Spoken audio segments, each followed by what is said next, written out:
तीसरी बात, वो 90 भाग किस बात का? आप कहते हो राम राज्य लाएंगे, तो राम को अपने पास रखो, राज को हमें दे दो। इस 90% आवाम का राज कहां है?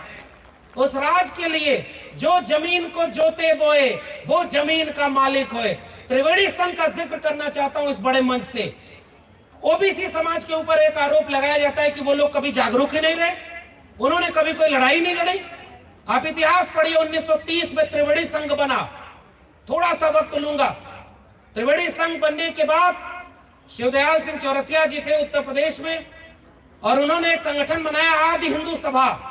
और ब्राह्मणों के पास जब गए और उन्होंने कहा कि हमारे संगठन में शामिल होइए, तो ब्राह्मणों ने कहा कि हम ब्राह्मण नहीं है, हम हिंदू नहीं है, हम तो आर्य हैं। तो शिवदयाल सिंह चौरसिया ने कहा कि हम तो तुमको भी हिंदू और अपने को भी हिंदू समझते थे, जब तुम आर्य हो तो हम भी कोई हिंदू नहीं है।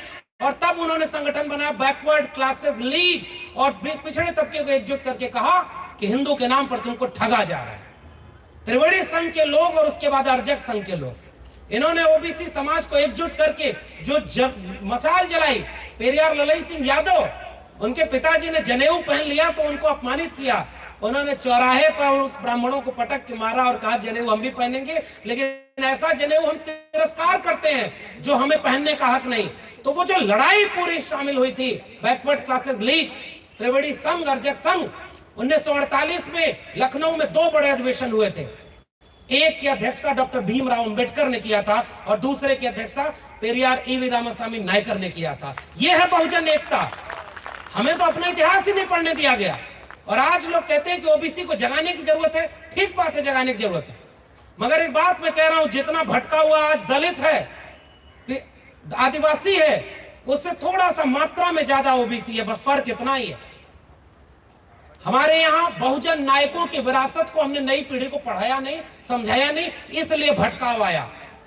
अगर ललई सिंह यादव, चंद्रिका प्रसाद जिज्ञासु, रामस्वरूप वर्मा, जगदेव बाबू के बारे में हम बताते, उनके नारों को बताते कि जिसमें समता की चाह नहीं वह बढ़िया इंसान नहीं, समता बिना समाज नहीं, बिन समाज जनराज नहीं, ब्राह्मणवाद की क्या पहचान, गिटपिट बोले करे न काम, मानववाद की क्या पहचान, ब्राह्मण भंगी एक समान। पेरियार ललई सिंह के उस नारे को बोलते कि बलिदान न सिंह का होते सुना, बकरे बलिवेदी पर लाए गए, न काटे टेढ़े पादप गए, सीधों पर आरे चलाए गए, विषधारी का बाल न बाका बया, विषहीन सदा तड़पाए गए, विषहीन सदा तड़पाए गए। विरासत हमारे पास है। इस मंच से मैं अपील कर रहा हूं अपनी तीसरी बात कि नौजवानों को समझाइए कि आपकी विरासत क्या है।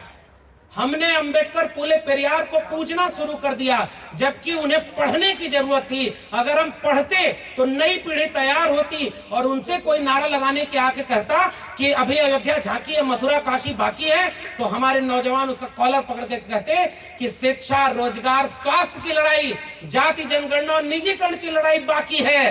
मंदिर तुम लड़ो, हम विश्वविद्यालय के लिए लड़ेंगे, स्कूल बनाने के लिए लड़ेंगे।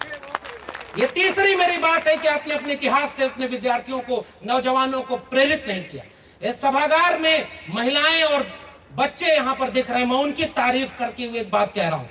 पुरुष घर के 4 दीवारी के दहलीज पर जाकर उसकी क्रांति रुक जाएगी, मगर एक महिला अगर सशक्त होगी तो वो चूल्हे पर बैठकर दूसरी महिला को समझाएगी कि बहन हमारे यहाँ क्रांति करने की दिक्कत इसलिए हुई क्योंकि हमारा हक छीना जा रहा है। फूले, अंबेडकर, पेरियार, तीनों ने तीसरी जो सबसे महत्वपूर्ण बात की थी, महिलाओं की मुक्ति की बात। बहुजन आंदोलन इसलिए सफल नहीं हो पा रहा है, हमने महिलाओं को बराबरी का हक नहीं दिया। चौथी और आखिरी बात कह करके आपसे ये बात कह रहा हूं कि निजीकरण कॉन्सेप्ट ही गलत है। इस देश में निजी कुछ भी नहीं है। मंडल कमीशन की सिफारिश में एक बात कही गई है, और मैं तो कह रहा हूं घर घर से जब तक रामचरितमानस, गीता, वेद, पुराण को बाहर नहीं करेंगे और 2 किताबें अपने घर में रखिए, भारत का संविधान और मंडल कमीशन की रिपोर्ट, क्रांति वहां रुकी हुई है। और उस मंडल कमीशन की रिपोर्ट में कहा गया है कि निजी जैसा कोई क्षेत्र ही नहीं होता। अगर सरकार से 1 रुपए की भी मदद आपने ले ली तो कोई निजी क्षेत्र वो रहा ही नहीं। फिर किस बात का प्राइवेटाइजेशन? अब ये लोग नया उसको एक नया नाम दे रहे हैं, मोनेटाइजेशन कर रहे हैं, हम उसको मौद्रिकीकरण कर रहे हैं। ये वो लोग हैं जो नाम बदल करके राज कर रहे हैं। मैं उन लोगों के सामने बस आपसे आखिरी बात कह के जा रहा हूं